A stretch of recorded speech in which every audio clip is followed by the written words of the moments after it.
Mike Schmidt is a brave man, tormented by the unfair working conditions of Middle America. Or perhaps his own stupidity. Seriously, dude, just work at Taco Bell or something. This place reeks of mold. At the very least, mold. Yet within the innards of Freddy Fazbear's Pizza lies something far more sinister than mere fungus. I can only assume that the setting of a horror game called Five Nights at Freddy's with this as the cover art is objectively terrifying. Let's see what Mike is dealing with here. Night 1, here we go!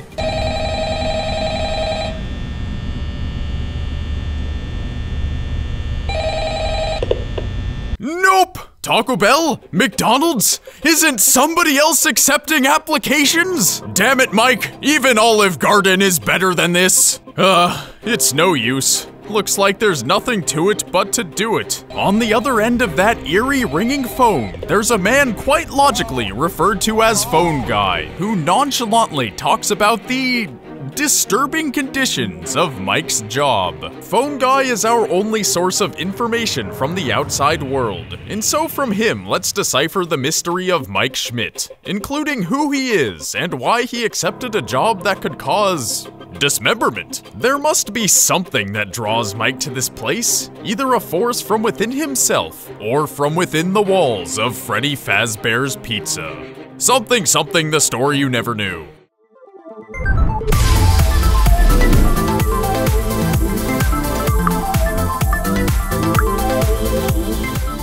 We are never shown what Mike Schmidt looks like, so from here on out, we'll use this guy we found on Google who has the same name. Before we can understand good old Mike, we must first understand what horrors he willingly experiences night after night. Namely these creepy things, which are animatronics used to entertain kids. Look how entertaining they look! Phone Guy coolly mentions the bite of 87, and that it's amazing the human body can live without the frontal lobe. Alright. You see, back in 1987, the animatronics were left free to roam around during business hours until one went crazy and bit away part of a person's head. Freddy Fazbear's Pizza shut down soon afterwards for the obvious reason, in conjunction with numerous health violations. Back to the game, Mike remains determined during his consecutive night shifts. He closely monitors the animatronics through the fuzzy camera feed as they wander throughout the lonely building. Nights 1 and 2 are docile. The fun, happy robots move about, but don't exhibit their full aggression. It's night 3, that infamous third night where Mike's determination meets its true test. You can't read it when it's shown in the beginning of the game, but in the blurred out articles surrounding the job posting Mike responded to, there is a hidden message saying you probably won't make it past the third night anyways. What dangers lie ahead for Mike then? Well, in addition to the animatronics becoming more active, Golden Freddy is also known to appear starting at this point. What? Is that a pile of dirty laundry? Oh, sweet Jesus! It's me? Well, hello there.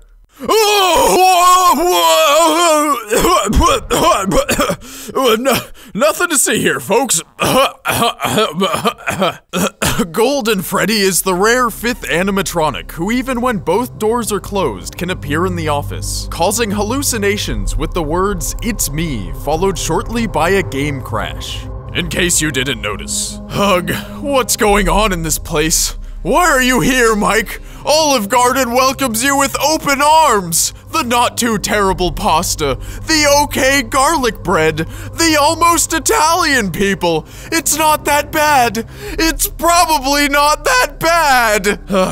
Let's think back to the bite of 87. An animatronic bit some guy's frontal lobe out of his skull, but what caused the robotic beast to act up in the first place? And why are they out for blood in this dingy pizza place now? After some methodical research in the cobwebby archives of the internet, and of course the informative realm of YouTube, more disturbing history begins to rear its ugly head. The missing children's incident occurred sometime before the bite of 87. Someone wearing a Golden Freddy suit lured 5 children into a back room and presumably murdered them. Not long after this horrific event, the animatronics began leaking blood and mucus while emitting a foul odor, a sight akin to reanimated carcasses, according to one witness. The popular consensus here is that these children were forcibly stuffed into the animatronic suits. This is the exact method of murder the robots use on Mike in Five Nights at Freddy's. He is simply crushed and sliced to pieces in the webwork of metal within these lifelike horrors. And so are the children. This middle American funhouse for ages 5 to 12 was quite the death factory. And from this mass production of tragedy came 5 lost souls, now each inhabiting their own decrepit, unwashed mascot costume and wandering the dark halls of Freddy Fazbear's Pizza for victims to share their fate. Still don't believe me? Check out what happens when Mike is caught by Foxy, one of the animatronics.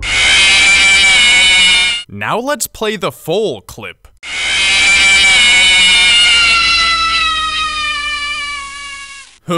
Yup, that's a child's scream, alright. And throughout Five Nights at Freddy's 2, located at a different pizzeria but with the same animatronics, we hear the ghostly laughs of children when there is nobody there. Yes indeed, this affordable playground for kids turned into the worst birthday party ever. One moment little Jimmy is eating cheap cardboard-like pizza among greasy, aging arcade consoles, and the next he's forever haunting that thing. Sorry, little Jimmy. If only you could have been forever doomed to haunt a Lambo at a Sports Illustrated swimsuit model convention. But we can't all be that lucky.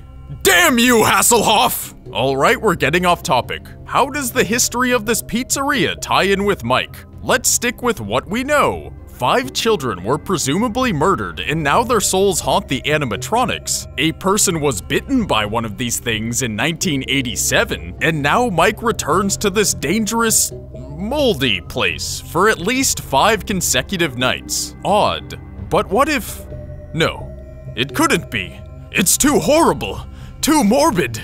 Is Mike the victim of the bite of 87? That would make sense. He keeps coming back because he's looking for closure. Do we have anything to back this up? Well, we never hear Mike scream or breathe heavily. It's like he's not even scared. Like he welcomes the spirits and wishes to make peace over them taking his frontal lobe. Also, I'm no psychologist, but not having a frontal lobe could make sense for why he's not scared. Just a thought. How the hell did this guy pass a job interview? Surely it must be fate. Or a shitty HR department. Or fate.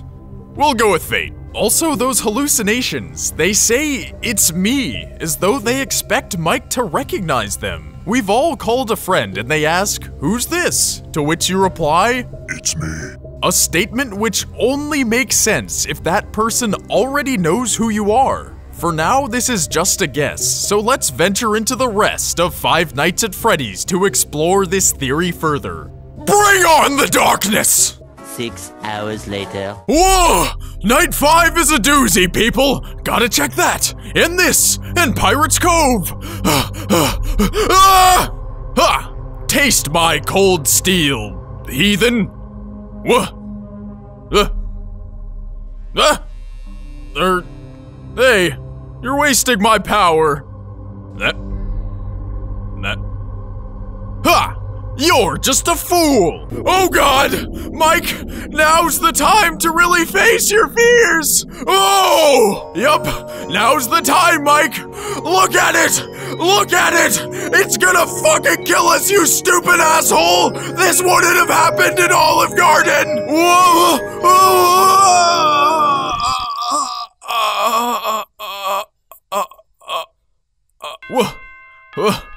We did it, you crazy son of a bitch! Let's see that sweet cheddar. Well, what's that? This game took place in, 1993? Minimum wage was, about 4 an hour? Okay. Okay, great. Thanks, MadPat. You're a pal. So Mike was just making minimum wage from back in the day. I guess I can deal with that. So, 1993 was 6 years after the bite of 87. But how old is Mike during Five Nights at Freddy's? Well, his desk is pretty messy. What kind of experienced individual would let their work environment fall into such buffoonery? Just look at Kevin and Tyler's room. This is where the magic happens.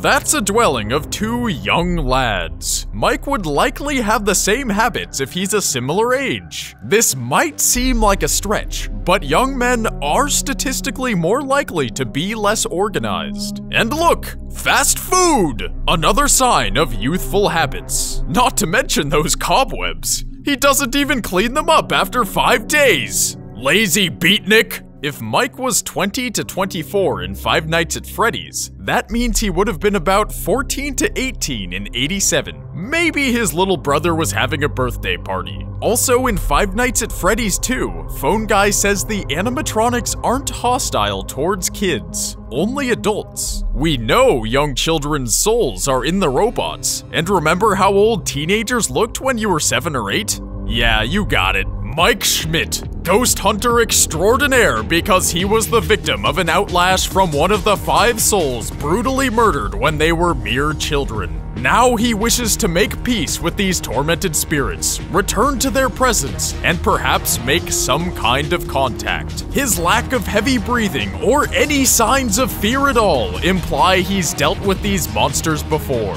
Mike Schmidt is basically Zach Bagans, confronting these ghosts to finally move on with his low-bliss life. Don't know who Zach Bagans is? You want to do harm to us? Do harm to Zach! Come and harm me! I hope that answers your question. I'm done here. And that's the story you never knew. Luke, I am your father.